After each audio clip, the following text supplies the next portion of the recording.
오늘 우리는 십계명에 대한 이야기를 좀 말씀을 나누고자 합니다. 십계명은 하나님 인간에게 주신 가장 위대한 계명이죠. 그리고 우리가 이 생을 살면서 가슴에 꼭 한가운데 담아두고 살아야 할 가장 중요한 계명이기도 합니다. 로이드 존즈라는 영국의 강의 설교와 목사님 말하기를 하나님의 성품을 가장 잘 드러내는 것이 바로 이 계명이다, 언약이다. 특히 십계명이라고 했습니다.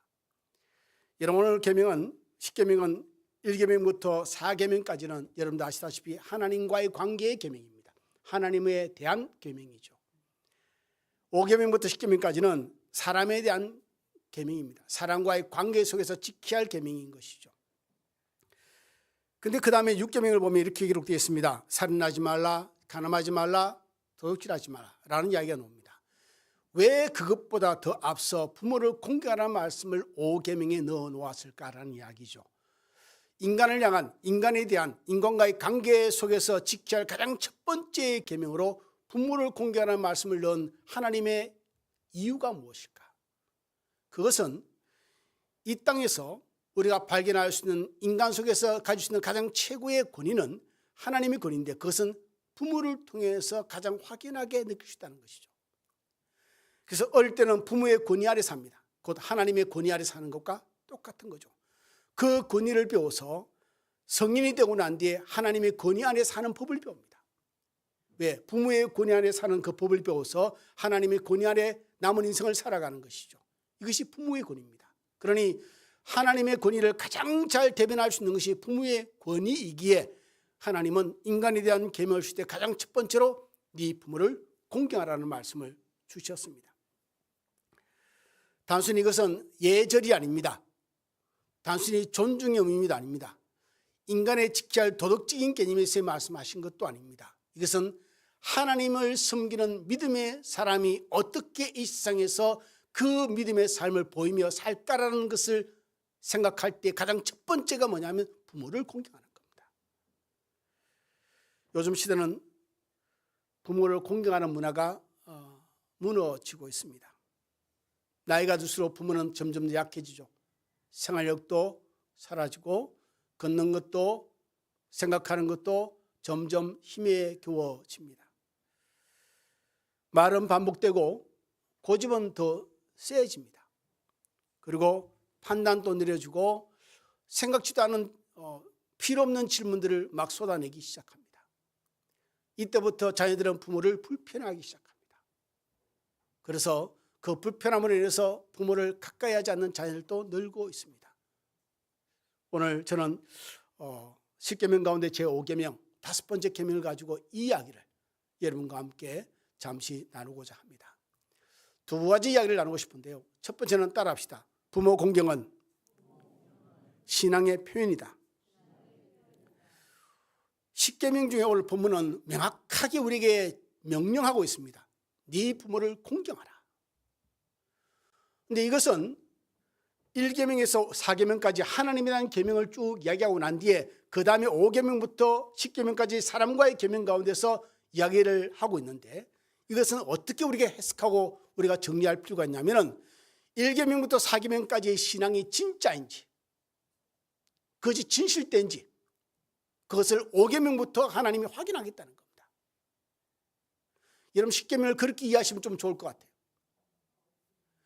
1계명부터 4계명까지 하나님에 대한 계명, 내가 진실로 여호와 하나님 한 분인지를 믿느냐, 정말 하나님을 거룩한 하나님으로 믿고 살아가느냐, 이런 부분에 대해서 어떻게 확인하냐면 네가 부모를 공경하느냐, 네가 타인에 대해서 살인하지 않고 도둑질하지 않고 간음하지 않느냐, 그 첫 번째가 네 부모를 공경하느냐. 네 부모를 공경하는 그 시점부터 너의 신앙을 내가 확인하겠다는 겁니다. 우리가 부모를 공경한다, 효를 한다 그럴 때 감정적인 부분에서 접근하는 경우가 굉장히 많습니다. 부모가 나를 힘들게 하고 불편하게 하면 마음이 상하게 되죠. 그러면 부모를 멀리하게 됩니다. 2번 가는 것도 1번 가게 되고, 전하는 것도 점점 줄어들게 되고, 우리가 부모에 대한 생각하는 마음이 점점 사라지게 됩니다. 그런데 여러분, 성경은 그렇게 말하고 있지 않습니다. 부모가 너를 불편하게 하면 뭐 그럴 수도 있지라는 이야기가 없습니다. 아예 수식어 자체가 없습니다. 뭐라고 하냐면 아주 심플합니다. 네 부모를 공경하라. 이게 전부입니다. 그래서 우리가 부모를 공경하는 것은 인간의 도리라는 측근에서도 필요하지만 가장 중요한 것은 신약에서 하나님의 명령이라는 겁니다. 하나님의 명령. 이 명령은 무엇에 대한 하나님의 확인이냐면 네가 1계명부터 4계명까지 하나님 명령을 잘 지키는지, 첫째, 네 부모를 공경하느냐, 거기부터 내가 너의 신앙을 확인하겠다는 겁니다. 레위기 19장 3절은 말합니다. 너희 각 사람은 부모를 경외하고 나의 안식일을 지키라. 이게 참 중요한 말씀인 게, 이 한 구절, 레위기 19장 3절 한 구절에 부모를 경외하는 것, 부모를 공경하는 것과 안식일을 지키는 것을 한 연장선 가운데 두고 있습니다. 부모를 공경하는 것과 우리가 하나님을 섬기는 것은 하나의 선 아래에 있다는 겁니다. 별개의 것이 아니라는 이야기죠. 그러니 단순한 부모를 공경하는 것은 인간의 도리나 혹은 인간적인 윤리와 도덕적인 개념에서 접근이 아니라 하나님의 명령이고 우리가 믿음의 삶을 사는 연장선 가운데 드러나는 신앙의 부분이라는 것입니다. 특별히 오늘 본문에 공경하라라고 성경은 우리에게 지시를 하고 있는데, 이 카베라라고, 히브리어로 카베라라는데 이것은 가치가 있다는 뜻입니다. 가치가 있다. 부모를 공경하는 가치가 있다. 그리고 무게가 있다. 여러분, 부모를 가치 있게 여기는 거죠. 우리의 인생 가운데서 내가 가치 있는 것을 1, 2, 3, 4 쭉 순서를 매길 수 있지만 어쨌든 부모는 우리의 삶에 가치 있게 여김을 봐야 되는 존재라는 겁니다. 그리고 무게가 있다. 그가 우리를 살아온 삶이, 우리가 어릴 때부터 우리를 돌봐준 그 삶이 가볍지 않다. 중하다. 우리의 삶에 큰 무게를 달아낼 만큼 귀중한 것이다. 나를 위해서 수고하고 희생하고 기도했던 그 기도가 절대 가볍지 않다. 우리는 이런 사실들을 너무 쉽게 잊고 삽니다. 어릴 때 내가 받은 부모에 대한 사랑과 위로와 혹은 격려와 혹은 도움들을 당연하게 여기는 그런 세대가 되어버리고 있는 것 같습니다. 어릴 때 밤잠을 설치며 나를 돌봐줬던 부모의 마음들, 나이가 늙으면 그것이 귀찮아집니다. 어릴 때 받은 사랑이 순식간에 사라지죠. 이유는 하나입니다. 불편하다는 겁니다. 잔소리 하는 것도 이제는, 어릴 때는 듣고 살았지만 이제는 성인이 됐는데 듣기 싫다는 거죠. 귀찮다는 겁니다. 잔소리도 싫고 걸음걸이 느리는 것도 귀찮고. 여러분, 제가 어릴 때 저희 세대는 거의 다 걸어서 학교를 다녔죠. 초등학교가 거의 5km, 6km 됐는데요. 뭐 그냥 걸어 다녔습니다. 중학교는 차를 타고 다녀야 되는데 불구하고 그냥 걸어 다녔습니다. 그 쟁걸음으로 한 40분이 걸리는 거리를 중학교도 그냥 걸어 다녔습니다. 저는 걸음이 굉장히 빨라서 앞에 사람들이 있는 꼴을 못 봅니다. 그냥 제끼고 빨리빨리 걸어가야 됩니다. 한 사람 앞서 가는 게 굉장히 희열이 느껴질 만큼. 근데 나이가 드니까 여러분, 안 되더라고요. 집사람하고 연애를 할 때도 제가 앞서 걸었습니다. 이 참 무지하고 이게 참 몰랐던 인간인데 나이가 들어가니까요, 같이 걷게 돼요. 결혼하고 나서도 걸어가면 제가 항상 앞서 겁니다. 앞서 걸었습니다. 이 걸음의 습관 때문입니다. 나이가 들으니까 이제 같이 걷게 돼요. 저도 모르게. 아마 제 생각에는 10년 정도 지나면 집사람이 저보다 먼저 앞서 걷지 않을까. 왜? 저보다 훨씬 젊거든요. 그러니 저보다 걸음이 좀 걷는 걸음이 좀 힘이 있지 않겠습니까? 그보다 더 나이가 들면 자식하고 같이 걷는 게 자식이 굉장히 불편함을 느끼겠죠. 걸음걸이조차도 부모에게, 자식에게는 불편함이 될 수도 있습니다. 그러니 부모가 자식에게 걸림이 되는 것들이 얼마나 많은지 모릅니다. 나이가 들어서 자식의 마음을 못 맞추는 행동들, 말들이 얼마나 많은지요. 그런데 여러분, 성경은 분명히 말합니다. 잠언 23장 22절에 이렇게 기록되어 있습니다. 너를 낳은 아비에게 청종하고 네 늙은 어미를 경여기지 마라. 부모가 나이가 들었다고 그 나이가 들어서 하는 행동과 말과 태도가 네 삶을 불편하게 하고 좀 거슬리게 한다 할지라도 경히 여기지 말라. 가볍게 여기지 말라는 겁니다. 무겁게, 카베드, 무겁게 여기라는 겁니다. 가치 있게 여기라는 겁니다. 여러분, 언젠가 부모들이 우리의 삶에서 사라질 때 그러는데 우리는 기억하겠죠. 아니, 추억하겠죠. 아니요, 소망할 겁니다. 어머니 잔소리 듣고 싶다. 아버지의 엄한 소리도 듣고 싶다. 그것이 그리운 시대가 올 겁니다. 자녀가 어릴 때는 인지가 낮아서 부모가 얼마큼 나에게 사랑을 부어주고 희생하는지를 모르고 삽니다. 그리고 자라서는 성인이 되면 알아야죠. 자식 때는 몰랐다 할지라도, 어릴 때는 몰랐다 할지라도 나이가 들고 내가 성인이 되어서 이제는 나도 자식을 키우는 세대가 됐으면 내 부모가 나를 위해서 희생하고 수고한 것이 얼만큼 가치 있는 것인지를 여러분 인지하지 못한다면 그걸 뭐라고 그러죠? 여러분, 철이 안 든 겁니다. 그래서 여러분, 부모가 미숙하고 자녀가 미숙하면 생기는 현상들이 있습니다. 부모가 철이 덜 들고 자녀가 철이 덜 들면 생기는 현상들이 있죠. 부모는 이렇게 생각합니다. 내가 지를 어떻게 키웠는데, 할렐루야.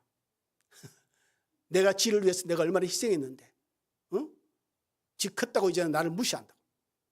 이렇게 불평합니다. 자식은요, 자식은 부모의 수고와 희생은 간 것 없고 어릴 때 받은 상처만이 가득합니다. 그래서 거리를 둡니다. 그러나 성숙해지고 철이던 부모와 철이던 자녀는 어떻게 생각하는지 아십니까, 여러분?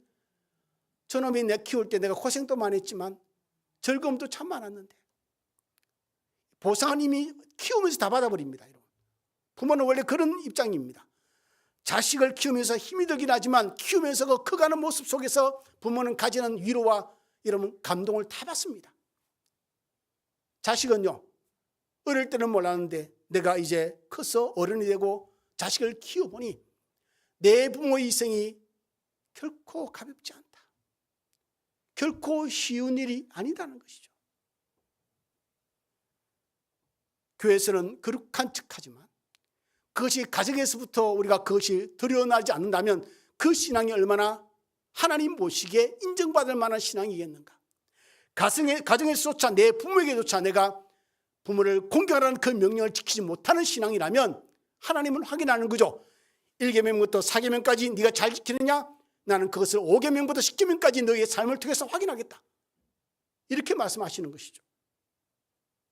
부모를 대하는 태도가 우리의 영성의 수준이라는 겁니다. 오늘 또 주님은 우리에게 묻고 계십니다. 너는 네 부모를 공경하느냐?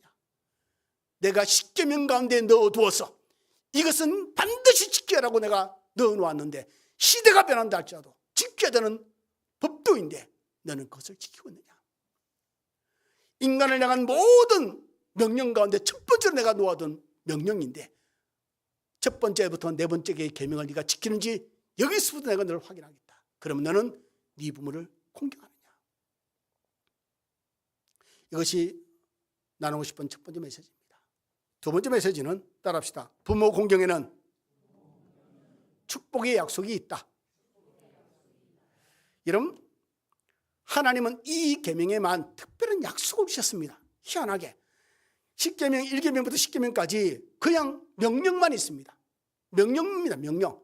그런데 5계명만 하나님의 약속이 담겨 있습니다. 이게 특별합니다. 여러분, 뭐라고 되어 있죠? 내 부모를 공경하라. 그러면 내 하나님 여호와가 내게 준 땅에서 네 생명이 길리라. 제가 자주 하는 말이 있습니다. 뭐냐면 오래 삽시다. 그러면 오래 사는 게 능사가 아닙니다. 건강하게 오래 살아야죠 라고 이야기를 합니다.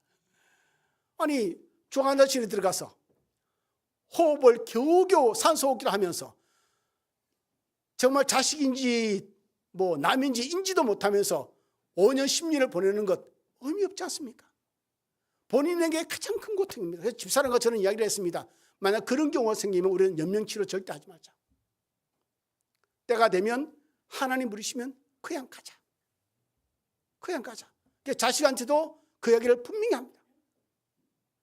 이게 뭔 얘기냐면은 단순히 여러분 우리가 오늘 본문을 이해할 때 내게 준 땅에서 네 생명이 길리라는 것은 오래 산다는 의미가 아닙니다. 오래 산다는 의미가 아니고 이것은 하나님께서 우리에게 안정과 평안과 은혜를 누리는 삶을 길게 해주겠다는 겁니다. 하나님의 은혜 가운데 사는 삶이 길 것이라는 이야기입니다.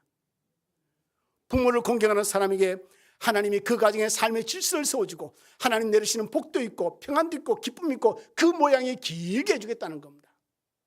그래서 부모의 공경은 우리 가정과 자녀의 축복의 통로입니다. 그러나 여러분, 자기만 아는 이기적인 사람은 절대 부모 공경을 할 수가 없습니다. 왜냐하면 부모 공경은 이타적이어야 합니다. 요즘 대가족이 사라지고 핵가족 시대가 왔고 핵가족은 개념을 떠나고 이제는 거의 자기 개인주의가 되어버렸습니다. 홀로 사는 시대가 되었고요. 남이 자기 조금 못 보면 그냥 인간관계를 끊어버리는 시대가 되었습니다.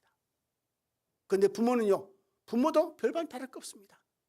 부모가 내 삶에 불편을 가져다 주고 내 삶을 힘들게 하면은 그냥 부모도 인연 끊어버립니다. 그런 시대에 우리가 지금 살고 있습니다. 그런데 그런 시대에 살고 우리가 우리의 마음이 이기적인 사람이 부모를 공경한다? 어렵습니다. 부모가 부르면 당연히 달려갈 수 있다? 쉽지 않은 일입니다. 부모가 시키는 심부름을 항상 웃는 얼굴로 알겠습니다 라고 있는 자녀가 얼마나 될까? 그러니 교만한 사람은, 이기적인 사람은 부모 공경을 실천하기가 거의 어렵습니다. 겸손한 사람만이, 하나님의 은혜를 아는 사람만이 이 말씀을 가슴에 품고 실천할 수 있습니다. 돈이 있다고 가능하고 돈이 없다고 불가능한 게 아닙니다. 여러분, 마음입니다. 마음이 있어야 돈도 써지는 거고, 마음이 있어야 시간도 내어지는 거고, 마음이 있어야 내 에너지도 소비됩니다. 마음이 없으니, 마음이 이기적이고 마음이 교만하니 내 돈도 못 내놓고 시간도 못 내놓고 에너지도 쏟지 않습니다. 내가 혼자 여기까지 온 것이 아니라 부모의 은혜가 내가 인자하든 인지 못하든 스며들어 있다는 것을 알고 있는 겸비한 사람, 하나님 은혜를 아는 사람만이 부모를 공경하는 이 명령에 순종할 수 있습니다. 어떤 이들은 부모의 사랑은 당연하다고 여기는 사람도 있습니다. 자식이니까 당연히 받는 것이고 부모니까 당연히 희생하는 것이고, 세상에 당연한 건 없습니다. 부모의 희생을 자녀가 가진 권리라고 여기는 사람들이 부모를 공경하는 것은 불가능한 이야기입니다. 에베소 6장 2절 3절은 기록하고 있습니다. 네 아버지와 어머니를 공경하라. 이것은 약속이 있는 첫 계명이니 이로써 네가 잘되고 땅에서 장수하리라. 그래서 하나님은 이 어려운 길을 알기에 이 약속을 주시는 겁니다. 그래서 이런 부모 공경은 말이죠, 좁은 길입니다. 쉽지 않습니다. 여러분, 부모 공경은 아주 좁은 길을 가는 것과 같은 것이 부모를 공경하는 길입니다. 그래서 그 길을 끊는 자들을 하나님이 축복해 주겠다는 겁니다. 하나님이 아십니다. 이 시대를 살면서 우리가 각자의 삶의 바쁜 가운데 부모를 공경하는 삶을 하는 것이 힘이 없다는 것을 압니다. 그래서 그런 사람은 하나님이 특별히 약속하신 겁니다. 내가 너를 복주겠다. 네가 살고 있는 이 땅에서 내가 네 생명을 길게 하리라. 단순히 그것은 물질과 생명에 대한 이야기고 삶의 전반적인 모든 복을 의미합니다. 총괄합니다. 그래서 부모 공경은 좁은 길이니 그 좁은 길을 걸으면 하나님이 약속을 주십니다. 복을 주겠다는 겁니다. 반대로 부모를 업신여기는 가정도 있죠. 여러분, 그런 자식도 있습니다. 생각지도 못한 일들이 일어나기도 합니다. 저는 그런 가정을 이렇게 이해합니다. 부모를 공경하지 않고 부모를 무시하는 가정은 뿌리 뽑힌 나무와 같다. 뿌리가 없습니다. 보기에는 잎이 푸르르고 풍성해 보입니다. 그러나 한 시대가 지나면 어떻게 되겠죠? 잎은 메말라가고 가지만 남고 그냥 고목이 됩니다. 생명이 없습니다. 보기에는 멋있어 보일 수 있습니다. 여러분, 겉으로 보기에는. 그런데 생명이 없습니다. 지난주에 제가 어린이 주일날 말씀드렸죠. 신앙의 대물림을 해야 된다. 가정에서 내 부모가 그의 부모를 공경하는 모습을 통해서 이 자식은 그 진리를 배웁니다. 그것이 바로 신앙의 대물림입니다. 이 신앙의 대물림이 끊어지면 그 가정 안에 있는 복음은 죽은 복음입니다. 복음이 살아있게 되려면 그 복음이 살아있으려면 그것이 삶으로 나타나야 되겠죠. 좁은 길이지만 부모를 존중하고 가치 여기고 그의 삶을 무겁게 받아들이며 그것을 귀하게 여기는 자녀의 태도는 내 자녀에게까지 그 삶이 이어질 것이고, 내가 언젠가 그들의 부모로서 나이가 들었을 때 내가 했던 모습을 내 자녀는 그렇게 흉내내며 또한 닮아가며 그것이 자녀의 삶이 되겠지요. 예수님도 십자가 위에서 그의 어머니를 돌아보셨습니다. 너무너무 우리가 잘 아는 유명한 말씀이죠. 십자가에 못 박혀 있습니다. 피를 흘리고 죽어가고 있습니다.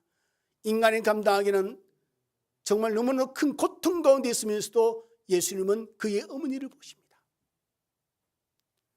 요한복음 19장 26절 27절에 이렇게 기록되어 있습니다. 자기 어머니께 말씀하시되 여자여 보소서 아들이니이다 하시고, 또 그 제자에게 이르시되 보라 네 어머니라 하신대 그때부터 그 제자가 자기 집에 모시니라. 이 제자가 요한입니다. 가장 극심한 십자가의 고통에서도 불구하고 어머니를 찾아냅니다. 그리고 그 어머니를 그의 제자에게 맡깁니다. 사랑은 책임입니다. 끝까지 책임지는 것이죠. 부모가 자식을 끝까지 책임지는 것이 부모의 사랑이라면 자식이 부모를 끝까지 책임지는 것이 부모를 공경하는 자녀의 부모에 대한 사랑일 겁니다. 어버이 주일은 단순히 카네이션 다른 날이 아니죠. 지금 여기 보면 카네이션 단분이 없어요. 그 시대가 지나간 것 같아요. 이제는 카네이션 화분이죠. 교회에서도 달아주지 않습니다. 옛날에는 그 주일학교에서 뭐죠 이거 그림을 그려서 달아드리고 그냥 그림만 있는 카네이션을 단 적도 있습니다. 요즘은 뭐 그런 시대가 지나간 것 같습니다. 거의 다 그냥 화분으로 이렇게 카네이션을 드리게 되죠. 여러분, 어버이날은 그런 날이 아닙니다. 하나의 표현의 한 부분일 뿐이지 어버이날은 이랬으면 좋겠습니다. 내가 하나님에 대한 믿음과 사랑을 확인하는 날. 나는 진실로 하나님을 사랑하는가? 보이는 부모를 공경하지 못하면서 보이지 않는 하나님을 공경한다는 것이, 이거는 말이 안 된다는 것이 하나님의 표현법입니다. 네가 1계명부터 4계명까지 지키고 있다면 5계명부터 나는 네 신앙을 확인해 보리라 라는 것이죠. 그래서 우리는 이 시간 한번 우리 자신을 돌아봐야 됩니다. 나는 부모를 공경하고 있는가? 부모의 연약함을 내 가슴에 품고 살아가고 있는가? 너무 힘이 들죠. 특히 요즘 말이죠. 옛날과 달리 이 치매가 엄청 심해졌습니다. 아마 각 가정마다 하나 건너서 연결해 보면 치매 어르신이 없는 가정이 없을 만큼 심합니다. 다 있습니다. 그것을 감당하고 품겨 나가는 것은 참 힘이 겨운 일입니다. 정말 좁은 길입니다. 오늘 어떤 분도 오늘 이부 예배 드리면서 그러더라고요. 목사님 너무 힘들어요. 그 가슴이 와닿습니다. 예배 끝나고 어떠시냐고 물어보니까 목사님 조금씩 자꾸 심해지는데 어떻게 해야 할지를 모르겠어요. 어떻게 해야 할지 모르겠어요. 정말 공감이 갑니다. 그런 시대에 살고 있습니다. 근데 그것을 품고 가는 것이 얼마나 힘듭니까? 부모의 약함을 품고 나는 오늘 또 살아가고 있는가? 나는 부모를 위해서 매일 기도하는 자식인가? 부모에 대한 공경은 선택이 아닙니다. 옵션이 아니고 우리 인생의 하나님의 명령입니다. 그리고 동시에 축복의 문이기도 하죠. 단순히 효를 하라라는 이야기 아닙니다. 이것은 더 큰 의미를 담고 있습니다. 네 신앙을 확인하는 시금수로 내가 삼겠다는 겁니다. 결국 부모를 대하는 자녀의 태도 속에서 그 자녀가 하나님에 대한 신앙을 어떻게 가지고 있는지를 확인하겠다는 겁니다. 어린 시절 부모를 통해서 가지게 된 안 좋은 추억들이 우리의 삶을 괴롭힐 수 있습니다. 하나님은 그런 것들을 열거하지 않습니다. 우리에게 단순히 이렇게 말씀하십니다. 네 부모를 공경하라. 네 부모를 공경하라. 이해하기 어려운 상황들도 있을 겁니다. 그래도 하나님 말씀하십니다. 네 부모를 공경하라. 부모가 완전하기 때문에 공경하는 게 아닙니다, 여러분. 부모가 공경할 만큼 대단한 존재이기 때문에 하는 것도 아닙니다. 그냥 하나님의 명령이기에 우리 신자들은 부모를 공경하는 것이 최상의 부분입니다. 하나님의 명령이니까. 그리고 하나님이 약속하십니다. 네가 땅에서 잘되고 장수하리라. 하나님은 부모를 공경하는 자의 삶을 책임지십니다. 가정을 붙드시고 그의 자녀의 자녀를 하나님이 붙드시고 축복하신 줄 믿습니다. 그 인생 가운데 하나님 반드시 길을 이루십니다. 좀 부족한 부분이 있다 할지라도 하나님은 약속하신 겁니다. 십계명을 통해서 약속하신 겁니다. 네 부모를 공경하면 네가 잘 될 것이고 네 생명의 날이 길 것이다. 하나님이 책임진다는 겁니다. 부모를 공경하면 여러분의 부족할 수 있고 여러분의 힘들 수도 있죠. 하나님 눈에 비치게 연약할 수 있겠지만 부모를 공경하는 이거는 십계명이라는 이야기입니다. 하나님이 책임지겠다는 겁니다. 오늘도 마찬가지일 겁니다. 부모가 때론 우리를 힘들게 하고 귀찮게 하고 불편하게 하지만 그분들의 완고함이나 그분들의 말 한마디가 우리가 상처가 깊이 되기도 합니다. 우리는 그런 말들이나 그런 감정들에 휘둘리는 사람이 아니라 하나님 명령에 붙들려야 되는 사람입니다. 한마디로 말하면 그리스도는 환경에 흔들리는 사람이 아니라 하나님 말씀에 붙들리는 사람이라는 거죠. 환경, 특히 부모라는 환경, 나를 힘들게 하는 부모, 그것도 환경입니다. 그거를 감당하고 뛰어넘는 것이 자녀의 몫이라는 겁니다. 어버이 주일, 땅에서 잘되고 장수하리라. 하나님의 약속이 여러분의 가정에 풍성하기를 주님으로 축원을 드립니다. 부모 공경, 약속이 있는 첫 계명이랍니다. 인간을 향한 계명 가운데 인간과의 관계 속에서 첫 번째 주시는 계명이 부모를 공경하랍니다. 여러분의 가정이 이 제5계명을 가슴에 담고 가정의 중심을 가지고 부모를 공경하는 삶을 살아서 여러분의 신앙이 더 단단하게 세워질 뿐만 아니라 하나님이 주시는 삶의 복도 넘치기를 주님으로 축원을 드립니다. 기도하겠습니다.